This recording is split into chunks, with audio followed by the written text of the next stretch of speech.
Do you sometimes have that nagging feeling in the background that you're not quite good enough? Today's episode is all about not feeling good enough, not being good enough, and it's a really close topic for each of us. How are you doing today, Kat? I'm doing great. How are you? I'm feeling good enough, but I always feel that way. We're going to explore that. Awesome. Yeah. No, I think that's a good topic for sure. And I think it's something that many people can relate to. It's not that it's always a persistent feeling for me personally, but there are definitely times where I feel not good enough. And I think that is pretty common. Yeah, I would say so. I think when you're in the achieving world and you're doing things, and we've come at this kind of topic from different angles before, but it really does stem to there's something inside of you that is feeling inadequate. At least that's been my experience. What would you say is kind of the heart of it all when it comes to you? Yeah, I think that the feeling is when you are thinking in your head, ugh, like I'm not good enough, it's usually I'm not a good enough blank. I'm not a good enough mom, dad, employee, spouse, whatever it is, keeper of my home, dog mom, cat dad, whatever you want to say. It's usually something like that. And I know that we've talked about this quite a bit on this show, and it's a theme that keeps coming up because it's something that a lot of people struggle with. And I will say that most of the reasons that we don't feel good enough is because somewhere along the way we saw something or society told us that we had to be a certain way in order to be seen as enough. We had to have certain things in order to be seen as enough. And anytime we don't have them, or we see someone on social media having something that we don't, that's sort of what sparks and triggers that not good enough feeling. Right. So it's a lack, right? I mean, it's a lacking that can be brought in from the outside and make you feel the way on the inside. But that initial kind of lack, that kind of lack of enough, lack of feeling good enough, to me, I kind of pin the school system on a lot of problems, but I do think there is part of that. And I feel that it's just a perpetual loop that has been put on society for decades and decades and decades. And it's not about striving or trying to achieve good enough status. It's just trying to be satisfied because you have to. Nobody on the outside is going to tell you you're good enough. And when they do, it really doesn't matter until it comes back inside and you go, oh, actually, Right. I am good enough. I think that's a good point because, you brought up schools and schools bleed into, right, work life, maybe corporate life. And it's not that schools or the corporate world or just workplaces in general are telling people they're not good enough. It's that those places place very high values on achievement. And you receive awards if you get the best grades in the class. You receive awards if you had the highest number of sales on your team. It is rewards based acknowledgement. And so that ties your self-worth, the feeling of yourself, to your performance. And so one of the things I tell my kids that I hope becomes just a part of their understanding and DNA, but something I sort of had to add into mine, is that you were born worthy.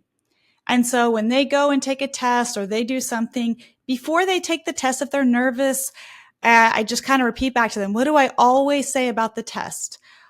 Do I care about the grade? And they'll be like, no. And just before everyone jumps on me, of course, I want them to do well and study.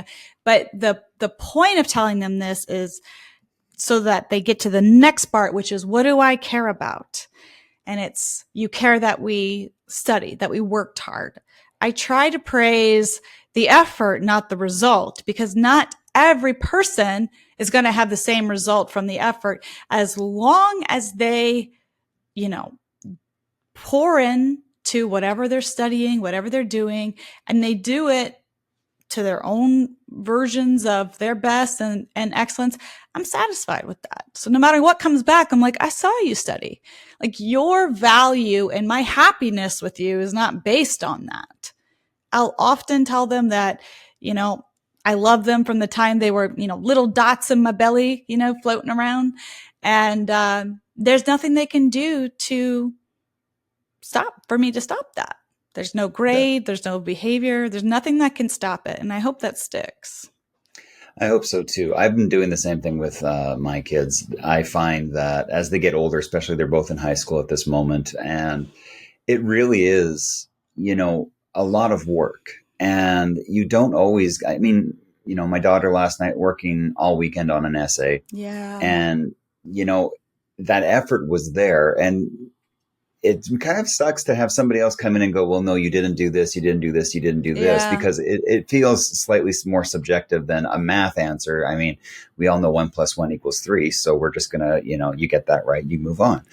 But did I get that wrong? I think I got that wrong. Okay.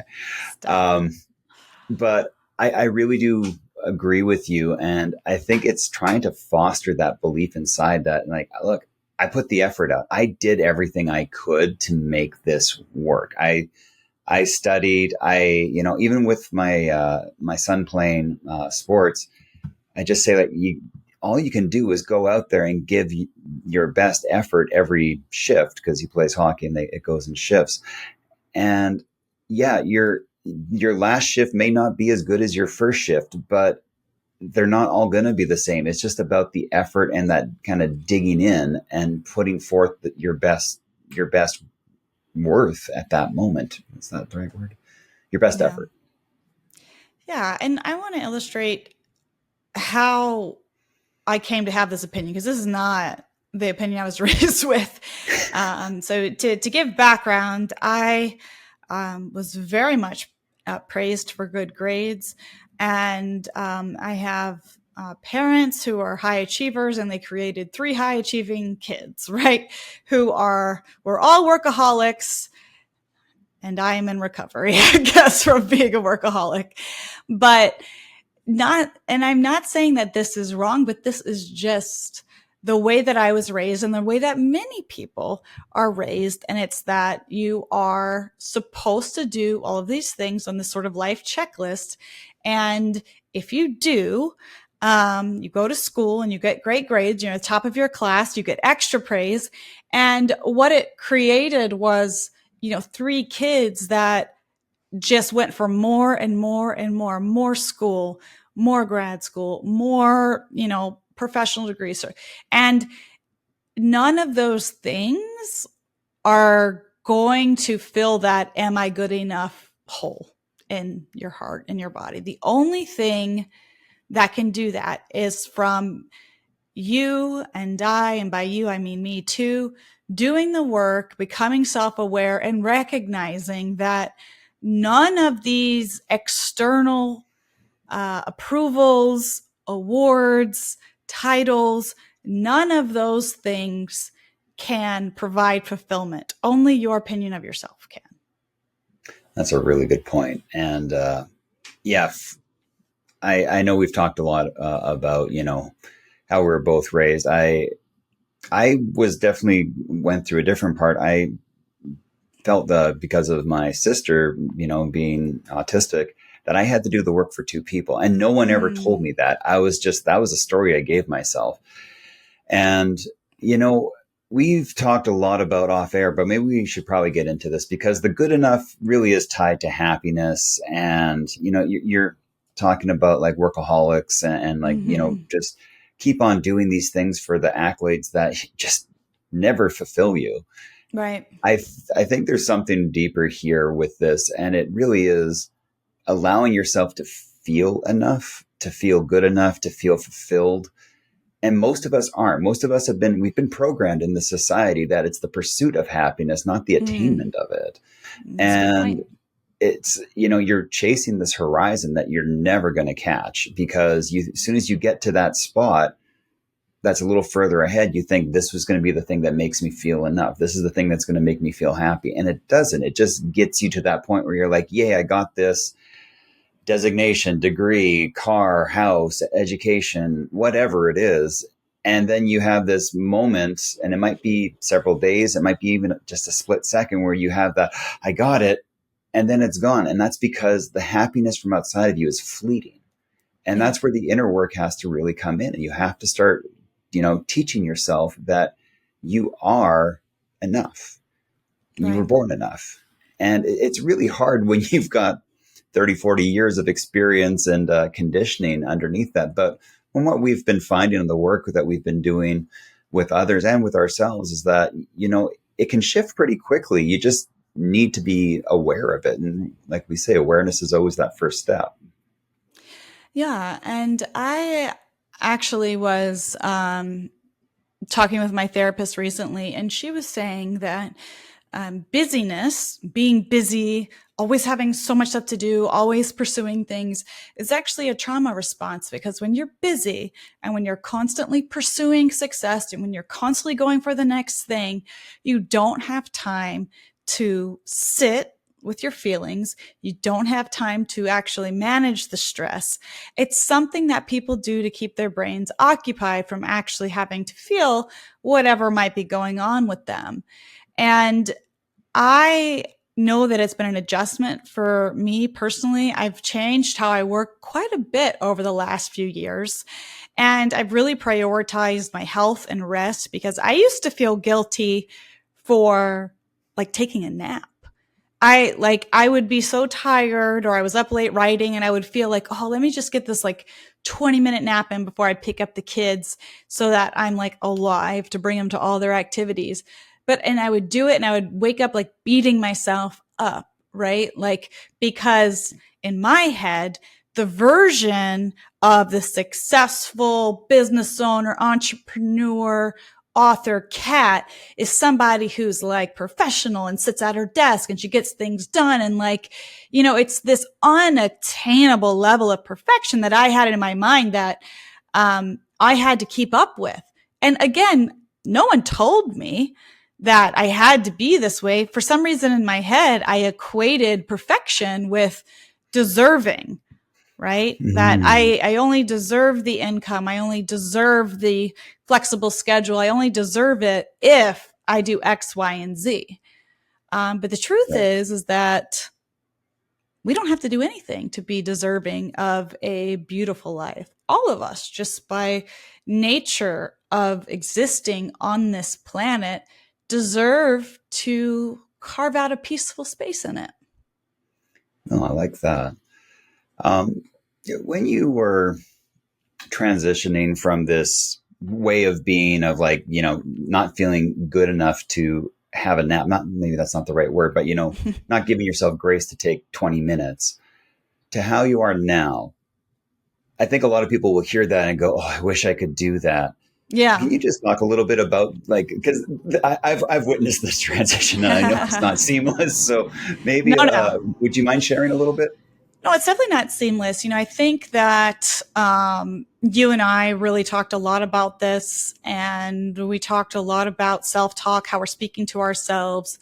I think the real turning point for me was realizing that despite being, young and quote unquote healthy, I was starting to develop some health issues, some autoimmune things, which are very activated by stress and our environments and things like that. And I was starting to feel really run down and bad, and really lacking energy to care for my kids, went through big life changes. And I kind of realized, like, if I don't stop going at this pace, I'm going to get sick. I'm going to have like bigger problems. And I really, I didn't want that. And so it took some, you know, blood work and diagnoses and some desire for lifestyle changes to really say, how much do these accolades matter to me? And how important are they? How important is getting the big talk here, or the speech there, or working with these brands or whatever? Is it worth shortening my life for? Is it worth my health? Is it worth this level of stress? And it's not that I wouldn't accept those opportunities and enjoy them. if I had them today. It was more that at that moment in time, I was relentlessly pursuing them at like an intense pace, and feeling like if I wasn't constantly feeding the business and the system and everything, that if it all failed or didn't work out or I didn't secure these contracts, then like I was a lousy business owner, and basically that equated to being, worthless as a human, which is sort of like a dramatic way to say it, but that is like how my subconscious was feeling, right?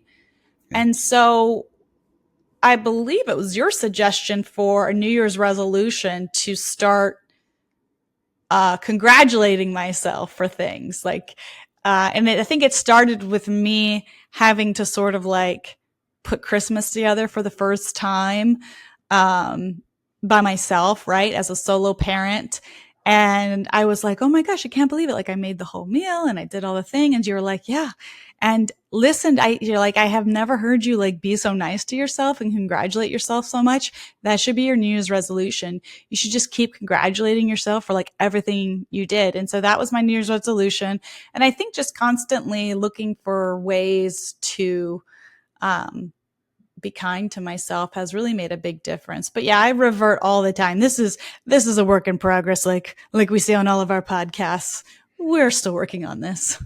Well, yeah, but that's the joy of it. And the difference now between, because that was a couple of years ago to now, you are, I can see when you're not feeling good enough, it really does come from that lack of acknowledgement. And I can give it to you when we're working and throughout the day, but we both know that that's not what's going to really solve it. So it's really our own ability to parent ourselves and reprogram ourselves on a moment to moment basis. You're not going to get it right all the time. That's not the point. No. But the point is to kind of look at it and go, we have a good podcast talk today. We did this. You did the Christmas stuff. It doesn't have to be massive. It can be as simple as I made really good rice tonight. And that's it. It's just feeling like you're doing a good job, because the outside world tends to tell you you're not. And when we coach people, we really do try to encourage them to start, being kind to themselves, because so many of us think that the way to succeed is to be hard on ourselves, because it's just, the school system is hard.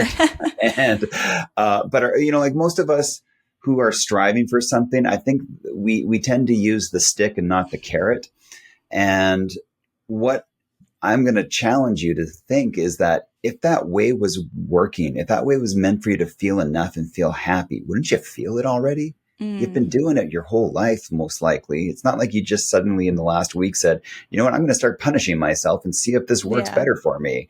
It's not that. It's the other. It's that you haven't taken that time to go, maybe if I reward myself a little bit at a time, I'll feel better at this. Maybe if I, and the reward can be just acknowledging like, hey, I showed up for work today. I did the things that I wanted to do. Yeah. Did I get them all done? We're not even going to address those things because, like you just try to develop a positive mindset towards yourself.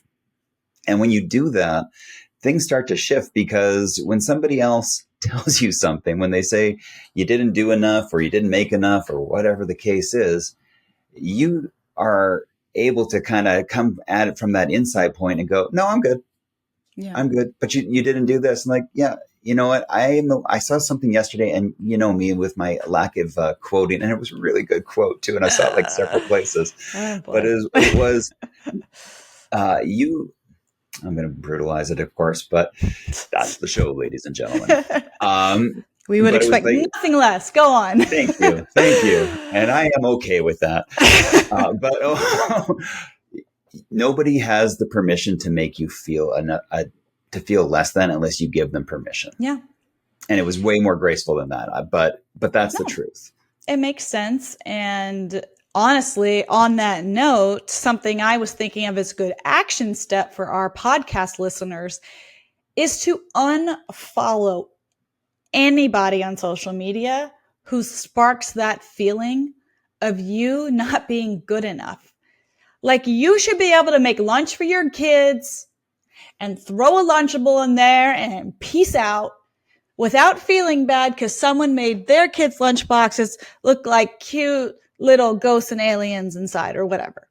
You know, and if you did that, more power to you. You rock. But so does anyone else that just throws it in there, right? But you have to monitor what you're surrounding yourself and what you're feeding your mind, right? So another thing I did, what you said reminded me of that, is I unfollowed a lot of people on social media who maybe were portraying lifestyles that I was nowhere near at that time. And I was thinking to myself, oh, so often, like, gosh, like this mom is my age, or this mom is younger than me, and she's already like achieved this much, or her business is already like this, or whatever it is. And instead, I started following more personal development, more therapists, more yoga instructors, just more people who prioritized having a peaceful life, having a calm nervous system. And if you find that you are dissatisfied with your life, if you feel that you're not good enough because you're constantly comparing yourself to others, that can be a really first step of sort of monitoring the media that's coming into your brain. I like that. And yeah, I remember you getting off social media multiple times and being like, you were okay. And then you took a 10-minute break and you're like, what's wrong? And, it's not just social media. It's anything. If you are watching a show and you come out of it kind of feeling like not great, just put it on the shelf for right now. Same thing with social media, but definitely follow us at 5-Year U because we aim to, our stuff is nice. Delay. Yes. Yeah. We'll make you feel good. We'll make you feel amazing. But I really do see that, I even got up and walked out of the movie theater during like the trailers around Halloween because I'm like, this is making me they were so scary. Yeah. They were terrible. Yeah. And I used to love horror movies, but as you start to kind of soften yourself and allow things to, you kind of see things differently. I was never great with horror movies, but this was nasty. And I just found that, this doesn't make me feel good. I'm going to give myself I'm going to make myself feel good enough by walking out. And when the movie starts, I just walked right back in and sat back in my chair. It's these little things. You are the guardian of your brain and your peace. And if you are not a good steward for that, you're going to feel bad. And that's okay if you do feel bad, but just know that you have the control to switch it in an instant. Yep.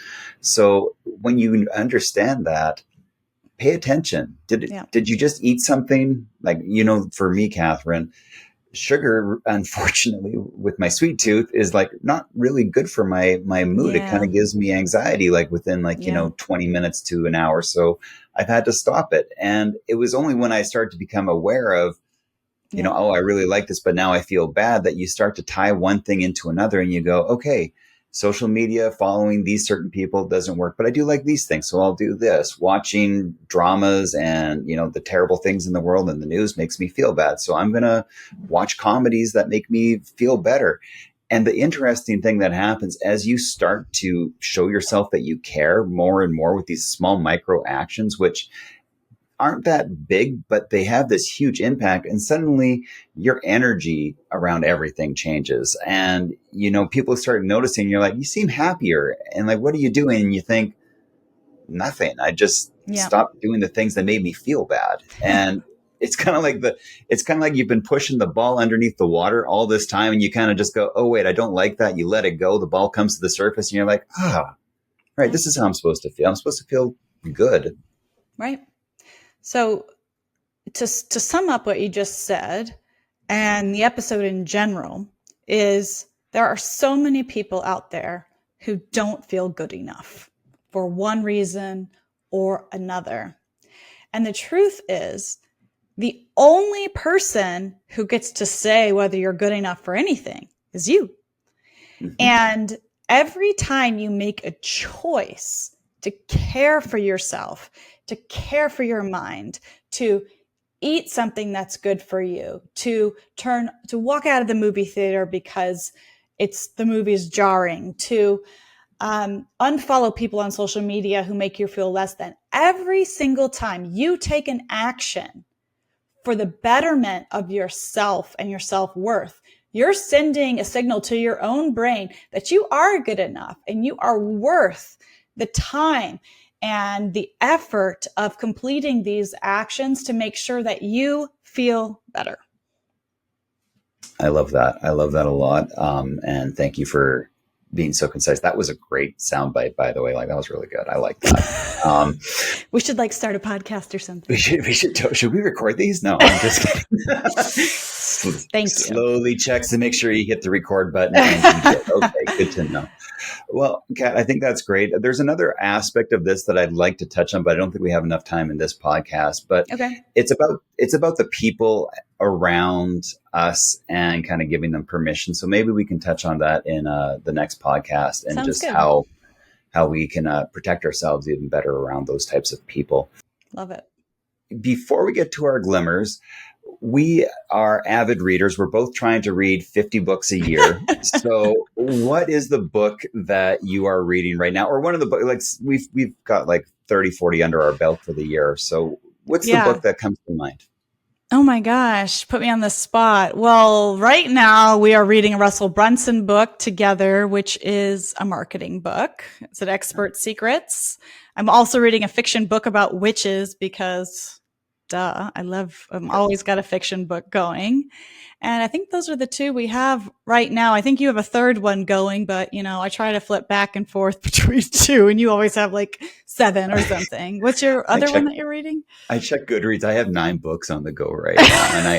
And I'm like, but the thing is, sometimes I feel like the marketing stuff. Sometimes I'm into the personal development stuff. Sometimes I'm just doing other things too. So, the one I'm reading right now is called Scarcity Brain, and it is just fascinating how our brain is always looking for more. And the thing that really kind of surprised me with it was this dad was building a Lego bridge with his son, and his son's 3 years old, and like the son's like pillars were smaller than the dad's. So what does the dad do? And it's probably the same thing you would do. You go into the Lego box and try to get some more pieces to make the bridge on the son's side higher. Mm-hmm. The son, having not been conditioned by a lifetime of more,